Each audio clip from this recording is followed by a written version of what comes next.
My student submitted the most disturbing living history project I've ever seen. One of my least favorite parts about being a middle school history teacher is the bullshit living history assignments we give at the end of every school year. Kids are supposed to sit with their grandparents and videotape, voice record, or transcribe their oldest memories for posterity, and for an easy way to bring up their GPA. I have been doing this for 17 years, and when I collected the projects this time around, I assumed they would be as dull, if not duller than usual. This had not been a particularly bright class, so I went home, poured myself a glass of wine, and prepared for a long night of, I only owned 2 pairs of pants when I was your age, and my brother got beat with a newspaper for hitting a baseball into a neighbor's yard.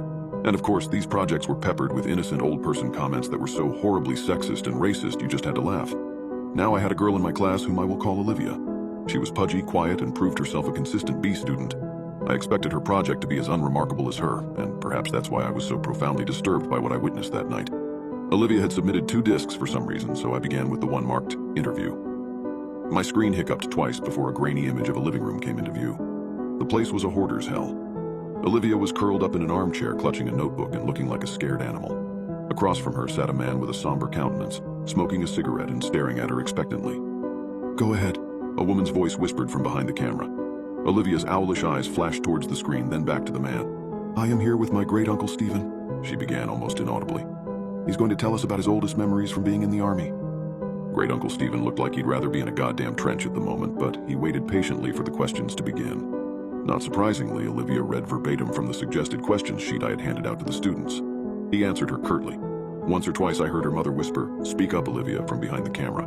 Typical boring shit. So I was intrigued when Olivia set down the notebook and asked, "Did you like being in the army?" That was totally off script. Great-uncle Stephen emitted a chain smoker's wheeze. "Nope. Glad to get out of my town, though." "Where did you go?" "Balkans." "Uh-huh," she said. I doubted she knew what the Balkans were, and my suspicion was confirmed when she asked, "Was Baucus very different from here?" "Yes." Mom cleared her throat from behind the camera, perhaps encouraging Great-uncle Stephen to be a little more forthcoming. But Olivia seemed genuinely interested. "Uncle Stephen," she asked, "what is your very worst memory from the army?" The old man crushed his cigarette in the ashtray and then slowly lifted himself out of his chair.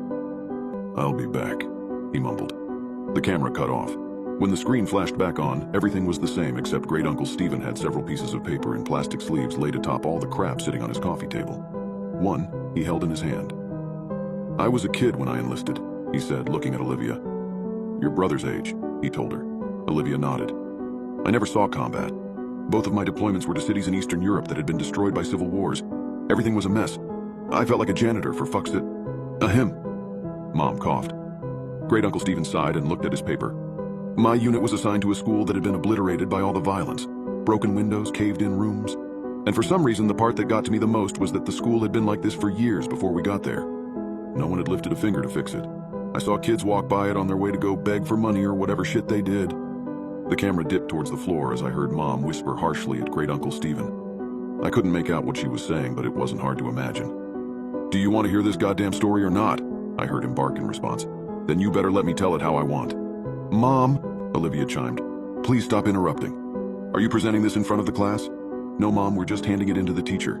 "I'm sure he's heard the word shit before," Great-uncle Stephen contributed helpfully. I wasn't a he, as a matter of fact, but other than that, the statement was accurate. The camera was lifted, and after a couple of blurry focus adjustments, the shot was the same as before.